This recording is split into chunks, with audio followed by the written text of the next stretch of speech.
ഓണക്കാട് അബ്ദുറഹ്മാൻ സാദി മതപ്രഭാഷണ വേദികളിൽ സജീവമാവുകയാണ്. കഴിഞ്ഞ വർഷങ്ങളിൽ സജീവമല്ലാതിരുന്ന അദ്ദേഹം കാസർഗോഡ് നിന്നും നേരിട്ട ദുരനുഭവത്തെക്കുറിച്ച് ചാനൽ ആർബിയോട് വിശദീകരിച്ചിരുന്നു. ഒരു വർഷത്തോളം ചില ശാരീരിക പ്രശ്നങ്ങൾ കാരണം പൂർണ്ണമായും വീട്ടിൽ തന്നെയായിരുന്നു. അതിനുശേഷം മതപ്രഭാഷണ വേദികൾ ലഭിക്കാത്ത സങ്കടകരമായ അവസ്ഥയെക്കുറിച്ചും അദ്ദേഹം വിവരിച്ചിരുന്നു. ചാനൽ ആർബി പുറത്തുവിട്ട വാർത്തയ്ക്ക് പിന്നാലെ നിരവധി പേരാണ് അദ്ദേഹത്തെ ഫോണിൽ വിളിച്ചും നേരിട്ട് കണ്ടും ആശ്വസിപ്പിച്ചത്.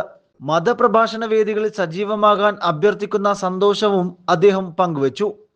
മാനസികമായും ശാരീരികമായും പൂർണ്ണ തയ്യാറെടുപ്പ് നടത്തിയ അദ്ദേഹം നിലവിൽ മതപ്രഭാഷണ വേദികളിൽ സജീവമാവുകയാണ്. കഴിഞ്ഞ ദിവസം ലക്ഷദ്വീപിലേക്ക് യാത്ര തിരിച്ച അദ്ദേഹം ചത്തിലത്ത് ദ്വീപിൽ 11 ദിവസം നീണ്ടു നിൽക്കുന്ന മതപ്രഭാഷണത്തിന് തുടക്കം കുറിച്ചു. നബിദിന പരിപാടിയുടെ ഭാഗമായുള്ള മതപ്രഭാഷണമാണ് ഒരേ വേദിയിൽ 11 ദിവസം വ്യത്യസ്ത വിഷയങ്ങളിൽ പ്രഭാഷണം നടത്തുന്നത്.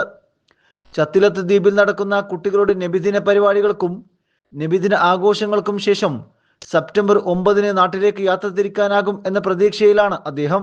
നിലവിൽ കാസർഗോഡ് ജില്ലയിൽ നിന്നും ദക്ഷിണ കന്നഡ ജില്ലയിൽ നിന്നും അടക്കം പഴയകാല സുഹൃത്തുക്കളും മതപ്രഭാഷണ വേദികളിൽ സജീവമാകാൻ വിളിക്കുന്നതായും അദ്ദേഹം അറിയിച്ചു.